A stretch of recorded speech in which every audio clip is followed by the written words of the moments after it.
What's going on, everybody, and welcome to the latest episode of Spec Tales, a comic book podcast. This week, Jesus and I have Jessica from Geeked Out Collecting podcast here to discuss her adventures in the world of collecting, including comic books and Fortnite cards. Oh yeah, it's going to be a fun one. This is episode 12. This is a conspiracy. That's what this is. Just begging to course its way through your veins. Let's just for a moment speculate, shall we? You're into comic books, aren't you? I'm a nerd. But you do like comic books. Comic books aren't just for sad nerds anymore. Do you think we need one more? Strange things are afoot at the Circle K. Do you think we need one more? Objection, calls for speculation, move to strike. This is a bad idea. This is a bad idea. All right, we'll get one more.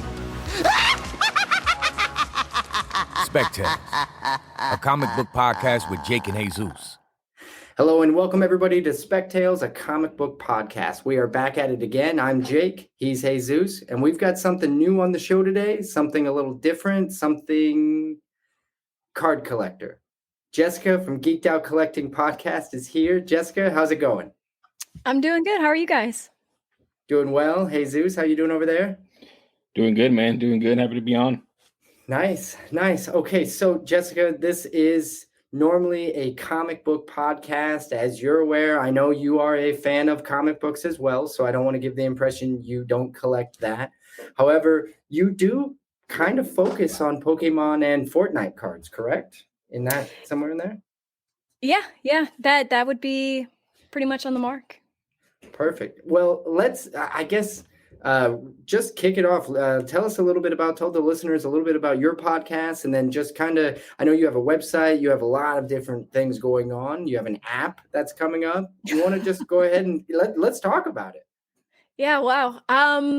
Not gonna lie, I didn't think about how I would answer this question because I'm on the other side of things. Like, I'm not used to these questions. So my name is Jessica. I collect things, collect a whole bunch of things. I came on Instagram to do the Pokemon Fortnite type deal back in, I think, 2019. This was like several months before the boom of everything and like March and then into the summer of 2020. So, everyone's collections just sort of went, shot through the roof. Oh, yeah. But I do a lot of stuff. I've been collecting for a really long time. I've always collected Pokemon cards, just like you, Jesus, collecting cards and bringing them to school. Like, you were totally bullied for it. It was not cool at all. And so after a while as a kid, I just kind of stopped. I just kind of stopped collecting Pokemon cards. And I don't even know where that collection is nowadays.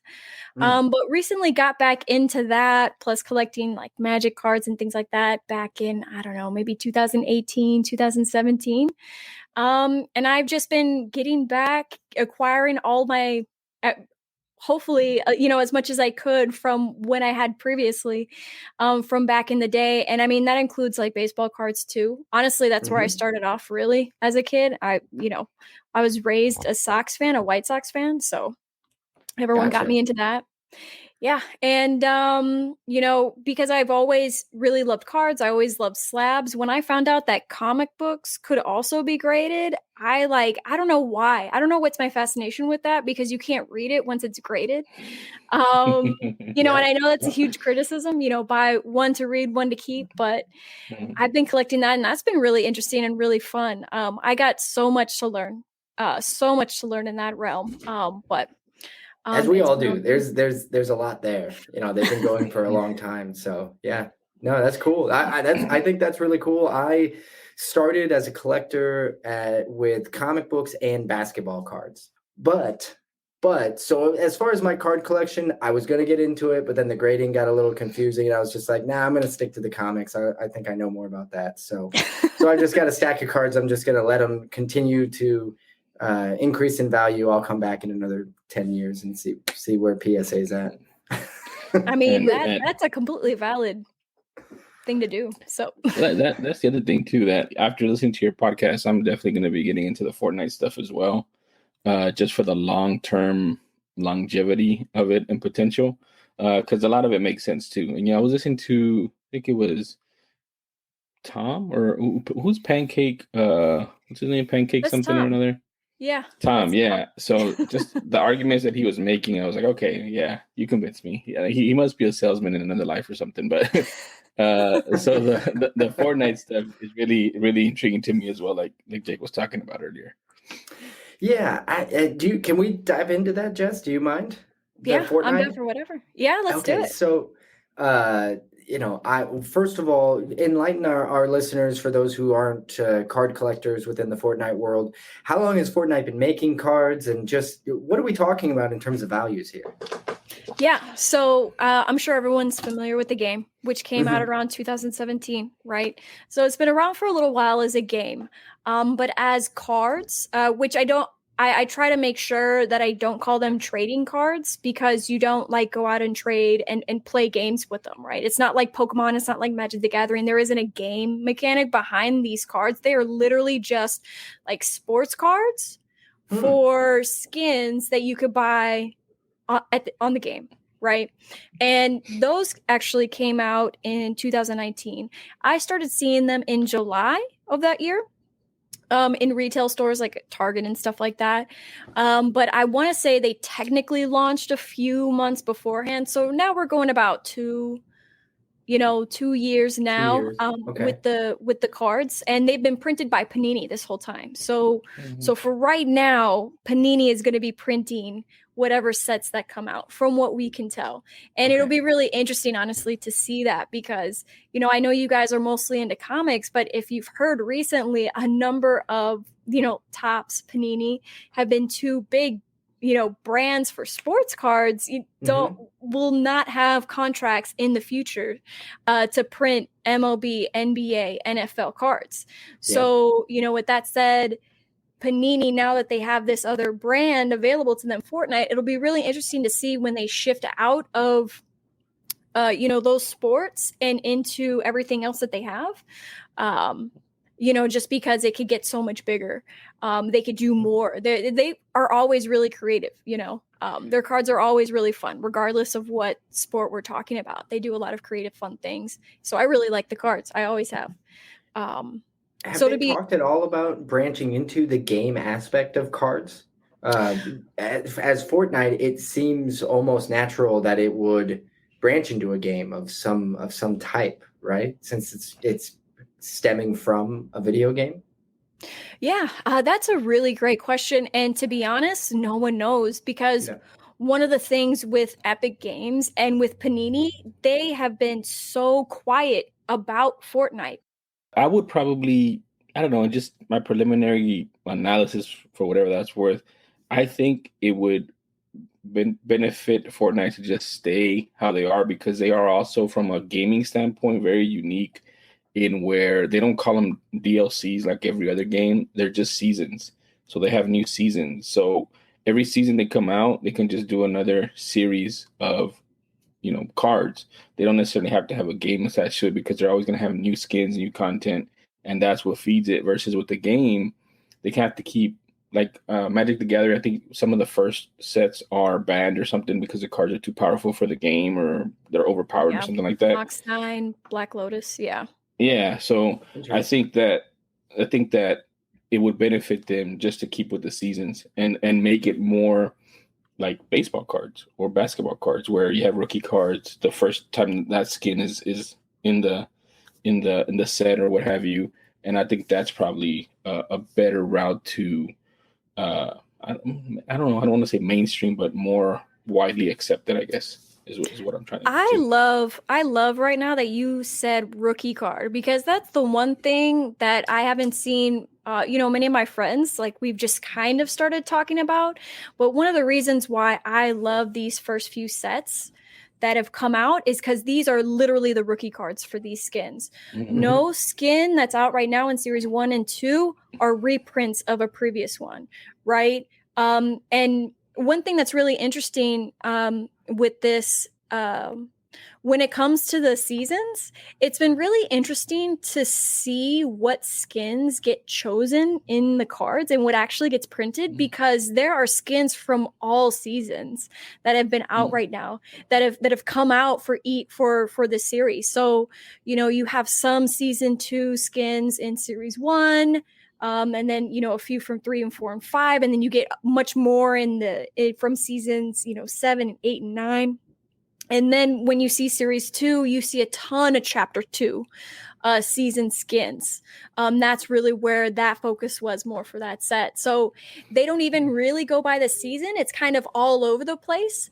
So that'll be really interesting from a card collecting perspective and then a speculator investor perspective, because you have to really look at, okay, so what skins do I pick? Which ones have a better chance of growing over time? And one question you have to ask yourself is, okay, what segment of the players am I looking at? Because it's going to be different. The OGs, they loved Black Knight. He came out in season 2. Everyone was on his nuts, right?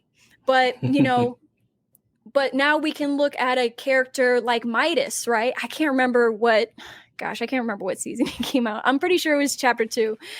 But, I don't know the skins as well from that perspective. But Midas, a card that's coming out in series 3, he might be like the Black Knight for the younger players because... Yep. Yeah, because you can actually see a trend, when the population and player count jumped. And so you have to take that into consideration. What kind of players really came into those different seasons, what they really liked, and then thinking about that in the future. Okay, their age now versus like 10, 20 years from now, where will they be? And you have to think about all those variables. It's crazy. So let's go ahead and kind of wrap up the part of this card talk. Let's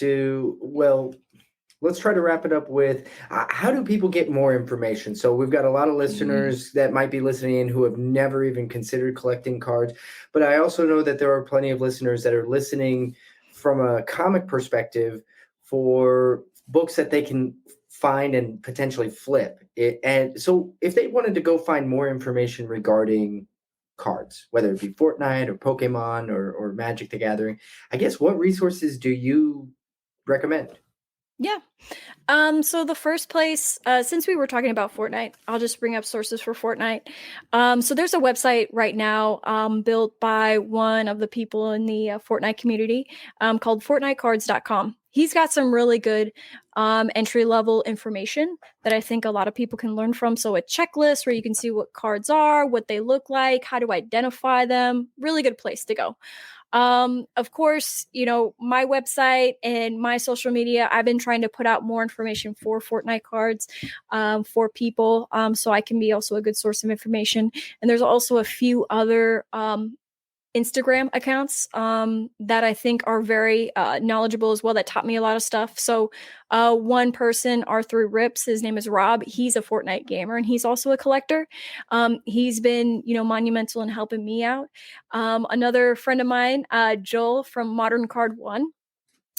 He was one of the first Pokemon guys that I also saw did Fortnite. He was like Fortnite 2 years ago. No one was talking about it. And this was the only other guy that I saw that had Fortnite. So he was really great because, I was learning from him. He was learning from me. Like there was a lot of exchange there. So really great guys to reach out to if you have questions, or myself. Awesome. Fantastic. Everybody go check it out. If you're interested in any way, I highly recommend going to those resources. Jess knows what she's talking about. I know that because I listen to her podcast and she always sounds really smart on that. So, okay. So we have a couple of things to jump into, whether for Jesus and I, definitely probably comics related, unless Jesus picked up a couple of cards that he wants to talk about, but I'm not sure. However, let's jump right into recent pickups. Jesus, you traditionally kick this off, so I'll let you go ahead.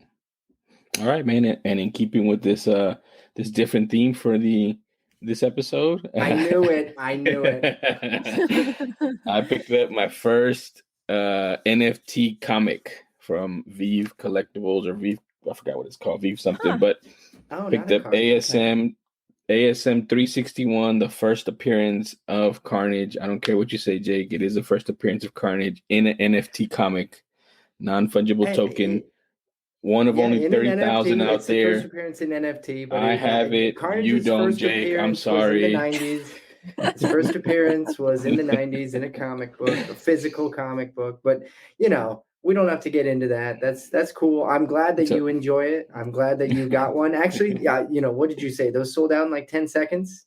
Something I mean, crazy it was like like that? it was like 10 seconds. I was telling you because I also collect NBA Top Shot, which is also the NFT for the NBA. And I learned through there to have the token of whatever company's selling them because it makes it easier when you purchase. And that's how I was able to be fast on the trigger. I don't think that the bots have got into this place yet because I was able to get one, and I usually strike out on Top Shot, and they had to do this whole different lottery system for people to get it. But I was lucky enough to get one, man. It was a common, so there's nothing crazy about it. There was only 30,000 that were minted today. So I'm pretty happy about that, man. It was my first try, and I got one, so I'm pretty happy. It's different. It's a what is it? Electronic, like Jake says, it's not tangible. You can't touch it. But I do believe in NFTs. So why not start since I already like comic books? Jessica, do you have any experience with those NFTs? No, I need to learn. Because like we've been doing NFTs for a while now, just not tied to the blockchain. But like, do you remember WoW? Like people were spending major money on digital tools. So I know a lot of people are very negative about NFTs. I need to learn the technology behind it, but there's a lot of really interesting things. I mean, and NFTs have already kind of been a proven thing. As far as like the projects and the quality goes, I'm not so sure. I'm sure there are a lot that are just, short-term money grabbers. I'm sure there are. A lot of people are going to get hosed, but Some, Jesus has definitely done his research. I know he that's what he does when he goes into anything. So, and he certainly knows a lot more than I do. Me, whatever. You can call me the old man on my porch if you want, Jesus. I simply Get off my lawn. Get off my lawn. want to have a tangible book in my hands, which is still funny. As you commented earlier, I collect slabs, which are books I cannot read. But I can certainly find digital copies of those books if I want to read them. So, all right, Jessica, you're up. Recent pickups for you. All right. I've actually been picking up a lot of stuff, and a lot of it has been comics, but plot twist, it's been Fortnite comics. So have you guys seen these? I have. Yeah. Yes. Yeah. And then 0 Point that they did with DC. Yes. I've been. I have. Yeah. Are you on the Batman? Yeah. I've got the whole sets. I've got both sets, all of them. Yeah. Those are bags, so that's been right? good. Aren't those in bags? Mhm. Aren't those wrapped in plastic? Yeah, the poly Batman bag. ones are. Yep. I haven't opened them. Yeah. Nice. All right. Cool. Yeah. Well, go ahead. Like, do you have I mean, are you keeping them in bags? Or are you doing it? Honestly, I was going to ask you guys, should I keep them in bags? they look good. I don't know. I've been thinking about getting them graded. And to your point, like there's digital versions out there, so I can just read those. But I don't know. I've been thinking about it, sending them all to CGC. Yeah, I know that they got crazy for a while. I remember my LCS was limiting them to one per person, but also not he was selling them at cover price, which there were other LCSs in the area that were jacking the price up and just saying, hey, $30-$40 a pop, and you buy as many as you want. So, there's different strategies there. I don't know. Jesus, what do you think? I'm just going off of the other big polybag book is Ultimate Fallout 4, which is the first appearance of Miles Morales. Usually you want to get it out because if it stays in there, that seam is going to create an indentation on the cover. If there's a seam on the front or the back, it'll create an indentation. And sometimes it's easier to take off when you press it. Sometimes it's not. And then also like when you send it in, usually if you send it in polybag, they're going to grade it polybag. And I think they even encase it polybag, which I don't think is that good. So I would probably take it out and press it and slab it if that's what you want to do with it. That makes sense. Do you guys use CGC's pressing? I guess you don't, Jake. You send them to I have actually. I have to. I've used them multiple times, and I have had. I guess I would just call it mixed results. There have been times where it's come back, and I thought that they could have done a better job. There are other times where the grade exceeded what I thought it was going to get. So I don't know. I think you're going to spend more money if you go with CGC's pressing. They're more expensive. Spend more money. They're more expensive and it takes longer. I've had mixed results with them as well. There's also two main issues with using them, at least in my opinion. One, there's the unwritten rule that, hey, just let them press it and you might get a better grade from CGC, even though they try to make it. I don't think there's any truth to that. But that's the going like rumor, I guess you can call it if you want. I mean, I've heard it from multiple people, so I mean, it is what it is. It could be false, whatever. Two, the thing I don't like about them too, and maybe it's because we've been spoiled by other pressers that we use, is at least my pressers, the ones that I use, they'll take pictures and they'll say before, after, so that they have proof that they actually press your books. I remember, Jake, you telling me on one of them, like you said, you thought they could do a better job. Like if one of our pressers does that and sees something that could probably press down, he'll say, hey, I'm going to hit this one and get on the press, put it for another 24 hours. And then when they show it to you, it's been done, and CGC doesn't do that. They just don't have the capacity to do it. So you're basically 100% trusting them that they did the best job that they could with your book. You can pay for photos, but that's only post pressing, right? It's essentially after, for imaging. But so you're not really getting the before after unless you took a picture before. Exactly, and then you don't know how it got there. And again, the imaging is just for when it goes into the slab, so you don't even have to use their pressing service to get the imaging. So yeah, and that's I guess I would say if you're looking for, hey, I just want to put these in the mail and just not think about them for like 9 months, then go ahead. I don't necessarily, I wouldn't necessarily steer you away from it.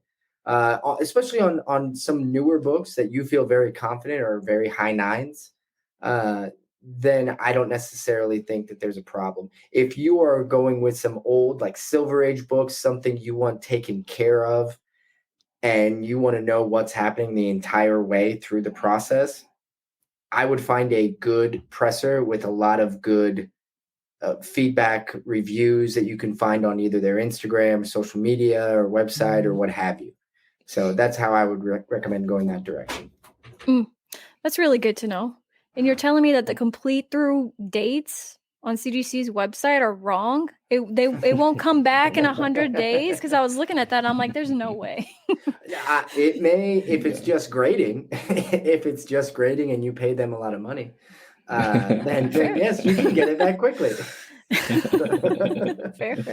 Okay, so for my recent pickup, I just picked this book up today. I'm a week late on it because I just wasn't able to get to my LCS last week, and I already read it. I was so excited about it.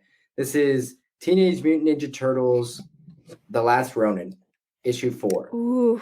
So I don't know if either of you are reading the Last Ronin series. They've been teaspooning it to readers, right? The first one came out last fall, and it's like every 4 months, or I don't know how many months it is in between, but it feels like forever. You finish one and you're immediately like, I now have to wait half a year for the next one. But it is heartbreaking. It is engrossing. Everything about it is, for somebody who was a huge Turtles fan as a child. And I mean, I had the bed sheets, I had the pillowcase, I had the underwear, you name it. I had Ninja Turtles. I had all the toys. Did you have the van? Yeah, there wasn't a toy I didn't have. You didn't have the van. You weren't a true collector. I had the van. I had the van. It might have been a joint gift, my brother and I. So I had a brother who was just a year older than me, or I have a brother who's a year older than me. I guess he's still around. But him and I were both collecting turtle toys at the time. So it was kind of lucky where if he got one, effectively I got one. And so we would always kind of co-collect together, right? So, if we both wanted something, then our parents would, so if you wanted the van, well, the van was a little bit more expensive. Yeah, but it's one gift for 2 people. My parents were like, oh, the math works out on that. So, but The Last Ronin is touching to somebody who feels like they grew up with these personalities and these characters. So they're on issue 4 now. I still highly recommend going back if you haven't. And something to spec on, just, since we're throwing those out as well. The first book they printed a lot of variants for the first book, which was, I think, like last September or October. I can't remember anymore.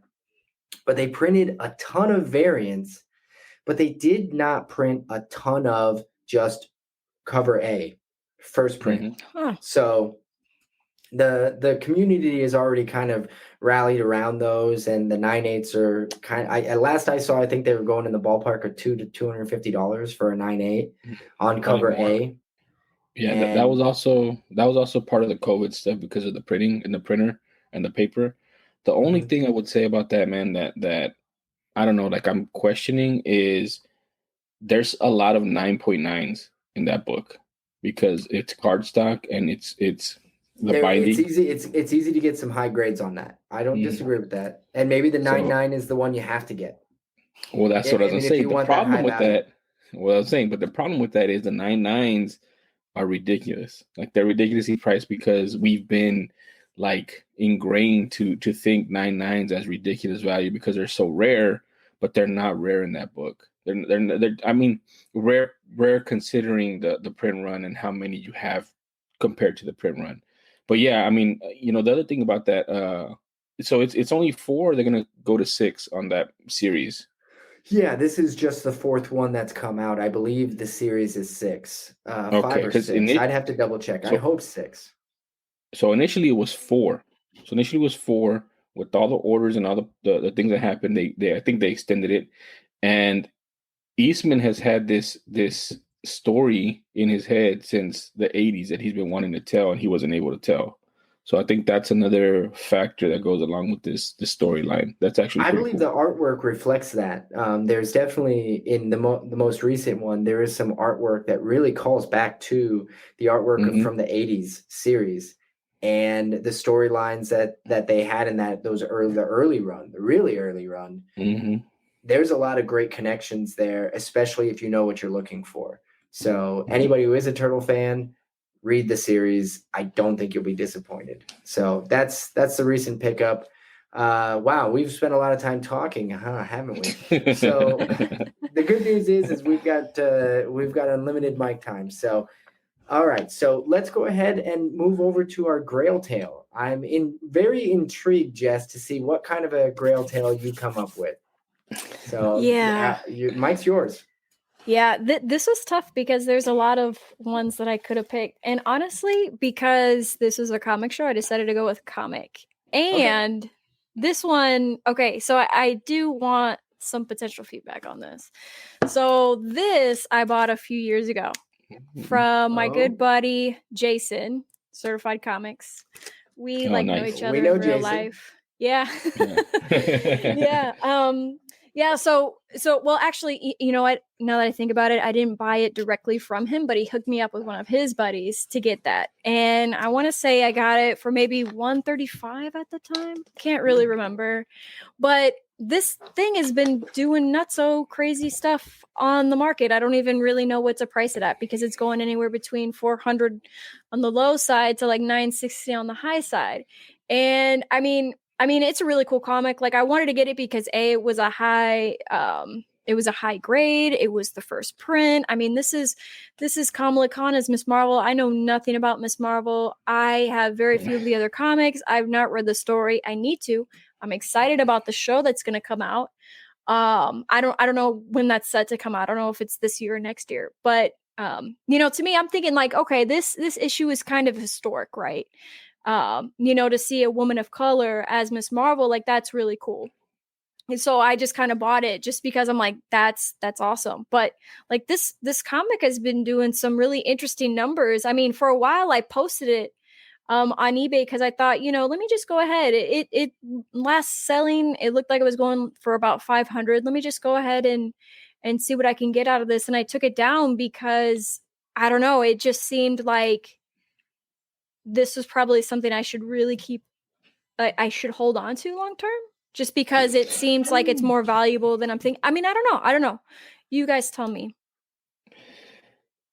You want to go? No. I'm gonna let you. You're all over this one. Yeah. So Jake is not on these as much as I am, and so Yeah, that's a big book right now. That's going to continue to. Hold on a sec. I don't like the way you put that. I don't like the way you said it. That like I'm not interested in all. You're just much Jake- more interested than I am in this particular character. Jake in the looks book. down. Jake looks down on that no, book. no. That is not true. Really? Wipe that from the record. You know what? I'm editing you out. That is not. Jesus could not appear in this episode of Spectators. Now Jake just he just prefers some older books, I guess. I mean, I think that's fair to say. Like, I just think it's not necessarily a preference. You do like them, but you're gonna go for Silver Age over one of those books, Jake. Let's be I honest. tend to go with the older books. Yeah, I'd get off my lawn, you damn kids. Yeah, Exactly. So that book is a big book. It is Kamala Khan's first appearance as Miss Marvel, and it's just a cool cover to me. At least I like it a lot as well. That book is going to continue to rise. I think Marvel has pretty what is it called? Like, I don't know. They're just telling us what they're going to be doing going forward with a lot of these diverse characters. I mean, we have her. We have Riri Williams, who we already know is going to be in Black Panther 2. There's rumors about Amadeus Cho. We have Shang-Chi already. We have Black Panther. So, that book is going to continue to rise. I am actually buying that book and buying those books, the first Kamala Khan as well right now, and I'm kind of hoarding them because they will continue to rise. And when, like, I don't know, I think that book right there, if you yeah, yeah, I am. One of the books, Jake, that I was telling you about earlier that I'm like almost at the finish line. Yes, so it's two of them. It's the first appearance of Kamala Khan, and then it's that book right there. Which we haven't even said what the book is, right? Like, what book is it? God, you know what? We're too busy looking at it because we can see. Go ahead and introduce the full name of the book, would you? Mm-hmm. Oh, good. Go ahead, Jess. You can tell it. Oh yeah, I'm sorry. That was me. That was my cue. Yeah. So this is Miss Marvel #1. First appearance of Kamala Khan, 9.8. This is the red cover, which was the first print. So first printing, yeah. I don't know the colors of the other prints. I just know blue. Blue is the second printing, and I think there's a purple print too, which is third. I think I'm not sure. Yeah, at that price point, which is very similar to Gwen Stacy or Spider Gwen, right? They had multiple colors for the same colors, right? Or they had it was just yeah. For a while they did red as first and blue as a second printing. I think they also did it on the first Kamala Khan, the Marvel .1, all new Marvel .1 is also red and then purple. Actually, it's red and then purple. I mean, no, red and blue. I'm sorry. So yeah, I mean, I'm buying them. I'm buying at that price point. In our last episode, the convention one, I had 2 of the first appearance of Kamala Khan, which is not Kamala Khan as Miss Marvel, just Kamala Khan. That I was willing to buy at a pretty, decent amount, $200 each raw. And I'm trying to buy another. I think it's a 9.6 right now. So yeah, I'm high on those books. The other book that I forgot to mention is Vengeance #1, which is the first appearance of Miss America Chavez. That book is also hard to find in high grade. I don't know why, but it is. So yeah, I'm still high on those books. I mean, you can sell now. Is your recommend? Yeah, I was gonna say, are you recommending she sell to you? Or is the recommendation that she hold? I guess, Jess, I should ask, are you looking to sell it? Is that something, or are you just looking to know what the value is? I thought I might sell, because like one of the things with me is like sometimes you have to have an exit strategy when it comes to buying collectibles, because Absolutely. Things don't go to the moon forever. And the one thing that I do know, at least with talking to Jason, he kind of echoed some of the ways that you feel, Jake, when it comes to modern comics. They can be volatile. But I also agree with you, Jesus, like, this is a monumental comic. And I mean, also too, I'm really hoping something happens with America Chavez, because I got almost all her shit. I love America Chavez. Like she's cool. She's awesome. She's dope. Like literally some of the, like I picked up some of her as well, recently with all the other Fortnite stuff that I got. But yeah, with these modern books, if you wanted to like have an exit strategy that you're trying to flip these books, I would say the first trailer, right, Jake, is probably when you want to unload them. That's probably the peak If your goal is to unload the books, the first trailer tends to be a peak point for books. Now, could it peak in the future, in the distant future, like 5 years from now? Yeah, of course, there could be a higher peak. But if you're looking for the most likely peak point at this time, you more or less want to have that book listed at a competitive price the day of the drop, right? Of the trailer.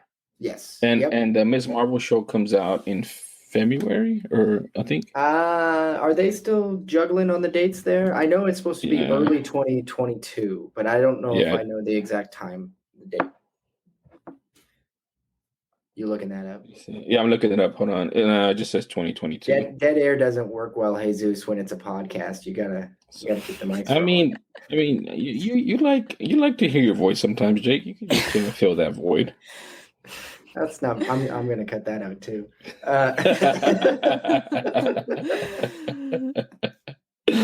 Okay, so February 2022. Okay, all right, That's you what were it's right. looking like. You were right. When you're right, you're right. Okay, so Jess, you came up, you landed this book. You got it from Jason. Did you buy it out of speculation or because you just really wanted the book? I bought it because I really wanted the book. And Okay. I kind of feel like I might need to give myself a few more months to see if like this is a true PC, because like I'm leaning towards it probably is like 60-40. But to your point, there's always like, things don't go to the moon forever. So I mean, Yeah. if I can flip it for 1600%, whatever the frick, I can enjoy the digital version of it too. So I don't know. Sure. Nothing wrong with that. All right. Well, nice. So that rolls us pretty quickly or easily into closing with the spec. So we'll go around the horn. Everybody will kind of toss out just something you're specking on. Jess, we normally let the guests go first. I think that's kind of how we usually do it. Mm-hmm. But since you just kind of gave us a freebie spec on that last one, I'm going to let Jesus go first. All right, I go first. Again, keeping with my tradition for this month of Hispanic Heritage Month, I'm actually going to go with a spec, and it's also a warm blanket book. I don't know why this book is so cheap. I'm stocking them up like crazy. Infinite Crisis #5, the first full and cover appearance of, I think it's the third Blue Beetle, Jaime Reyes, who is a Mexican-American superhero. His first appearance as Jaime Reyes is Infinite Crisis #3, which is also dirt cheap right now. And I'm talking about like for what it is. I think the book spiked when there was some rumors about it up to like I think $80 for in-year mint condition. Right now you can get them for I think like $25, $35, which is ridiculous because the rumors had it spiking and now it's confirmed. And they cast a young actor who's actually a really good actor. He was in Cobra Kai. His name is Jolo Maridueña. Do you know that character from Cobra Kai? Like the main character guy, one of the main character guys? I actually haven't seen Cobra Kai, so Nobody's seen Cobra Kai? All right. No. Okay. Well, he's been cast already, so it's confirmed, and it's going to be an HBO Max movie. So again, diversity's coming. The diverse characters are coming. This is a big book in my opinion. The Infinite Crisis #5. There's two covers. There's a cover by George Perez and there's a cover by Jim Lee. And I think the Jim Lee cover with the Blue Beetle coming at you on it is the more desired one. Is actually the cooler one. Okay. And there's is that cover B? I don't know. They're calling them cover B. They're just calling them Jim Lee and George Perez cover. Interesting. Okay. And I don't know because I don't know how DC does their variants or their ratios on them. There's also a rarer cover that now I'm really after, which is a black and white sketch variant cover of the George Perez that doesn't have, the Blue Beetle on it, but it's rarer. So okay. I'm going after those, and then I'm also going after the first Blue Beetle. So Blue Beetle #1 in his own title of Jamie Reyes, which are also dirt cheap and they're really cool. So that's my spec, which warm blanket spec. Nice. All right, cool. I like it. I'll go ahead and go next, and Jess, then we'll let you close it out. I've got something. I'm going to stick with the Ninja Turtles theme that I've been rolling on this episode, at least. And so it's based on some loose rumors, something that I've been seeing. So there are multiple Teenage Mutant Ninja Turtle movies that are scheduled to come out. Seth Rogen, I believe, and his company are on to produce one of them, which I believe that one is going to be animated. However, there's talk of another live action film also in the works that I don't remember what all the production companies' names are, or how they're able to be doing two at the same time, or maybe they're just rolling it the same way that the Marvel universe is rolling, where they're just like, no, we've got all these assets, we might as well use them all, or something. I don't know.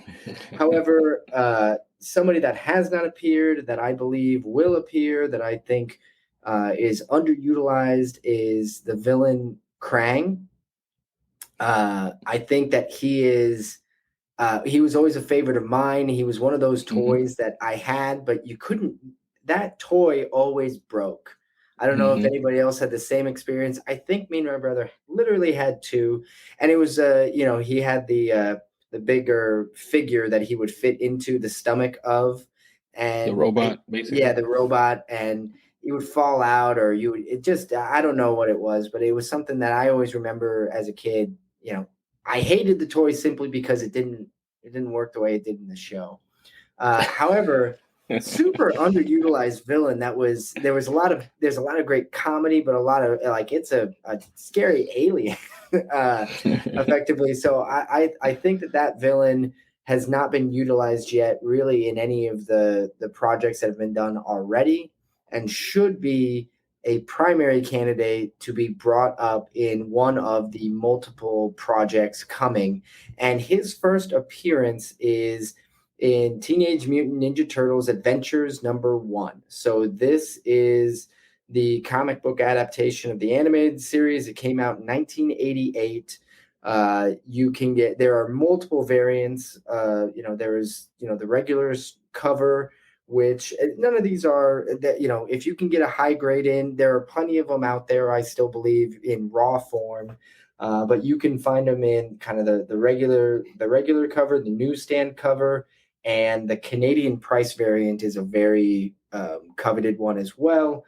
But getting those in a fairly high grade, all are good investments in my book. But for me personally, just as a huge Ninja Turtle fan, and Teenage Mutant Ninja Turtles #1, the 1984 book, is of course untouchable. It is, potentially the most valuable independent comic produced. I don't, there can be some arguments. I understand there are some other ones from the 80s that are also very highly coveted, but Teenage Mutant Ninja Turtles #1 would be first print, would be #1 on my book, for sure. So, excuse me. This one, however, is much more obtainable, and it still gives you a #1, and you get the first, the first appearance of Bebop, Rocksteady, and Krang. So you get a lot of bang for your buck in one book. So that's my spec for the day. Great spec, man. Well, I appreciate that. I know. Okay, Jess, why don't you close it out? What do you got? Okay, so I'm gonna bring it back to Fortnite. And this is a card. I figured I'd take this as an opportunity to educate. So this card is a Black Knight PSA 9 hollow foil. So the reason why I like this is because right now he's like the #1 card, the #1 outfit.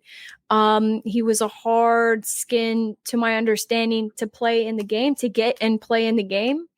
And to get it in either the hollow foil version or the crystal shard version, which that is like the grail of the grail. That one just recently sold for like 23,000. I can't even remember what grade that card was. It was a really high grade card. We're talking about $23,000. Like, holy crap. But for a card that came out 2 years ago? A year ago? Yep. Jeez. I know. It's crazy, but what I do try to do is remember that uh, when other card games came out, like when other cards came out, they didn't have the internet. And so like I don't know how high of a factor the internet plays into it, but anyways, something I might like figure out in some kind of calculation. But I mean, like one of the things I just like what I really love about Fortnite is that there's just so much potential. Like it's such a huge fan base. Um like I really do think these kids will move into the cards. I mean, it only takes, you know, one or two of the biggest players in the world to start talking about these cards to get people into the cards. Like it's crazy. And to really like for me when it comes into moving into certain categories, what I've started trying to do is I've started trying to invest in the top 15% if I can still afford it. If I'm not completely priced out, you know, I'm going to go ahead and try to pick the top 15 because those for the most part are the ones that stay steady even if you're in like a dip or a down market. Those are typically the things that you can sell into any market and see crazy returns. Like what was it like was it Superman or was it Batman that sold for like 3.2 million in the last 12 or 18 months? Spider-Man. Okay. Yeah. Crazy. It's one Amazing of those fantasy. Yeah. Silver Age, by the way, Silver Age comic. But yeah, I completely agree. And there's certainly the mainstays, right? The mainstays in the industry. And that, you know, could you name that card again, please?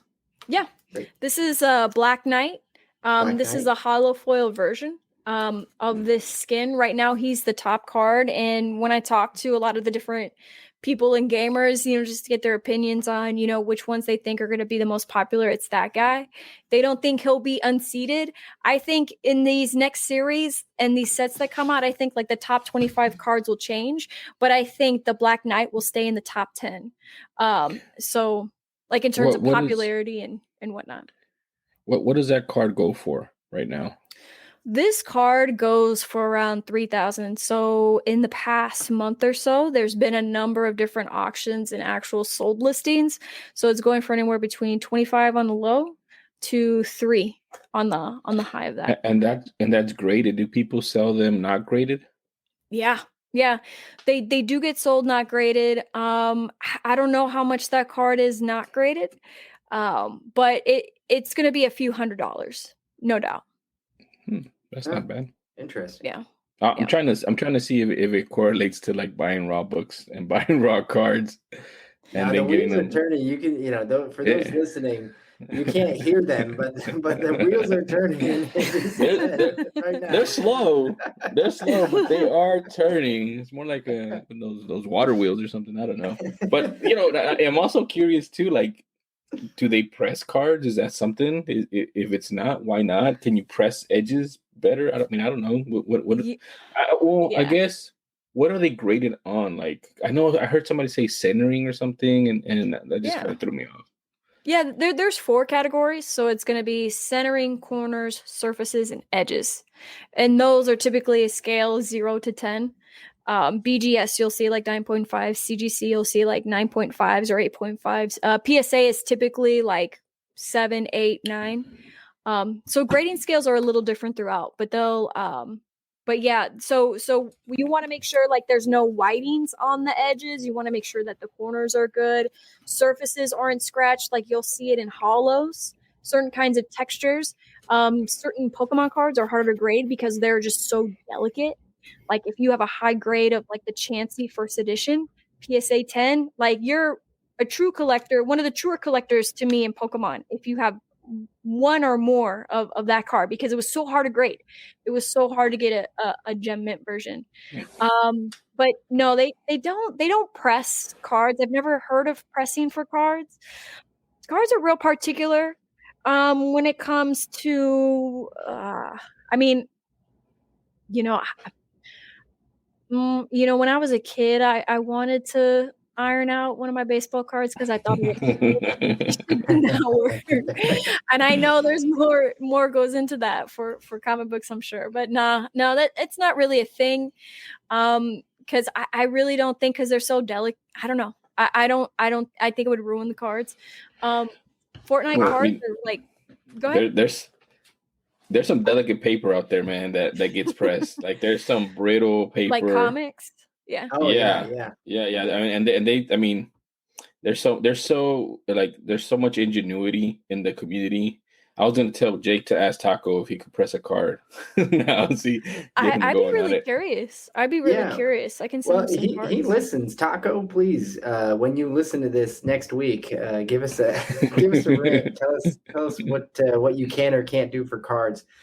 For all I know, Taco collects cards. I know he gets into just about everything. He's into the NFTs and everything like that. So we'll see what he responds with, and I'll let everybody know, I suppose. But I think that's kind of going to wrap us up for here. Jess, before we let you go, please go ahead and plug all your, where are these people? Where do they find you? Yeah.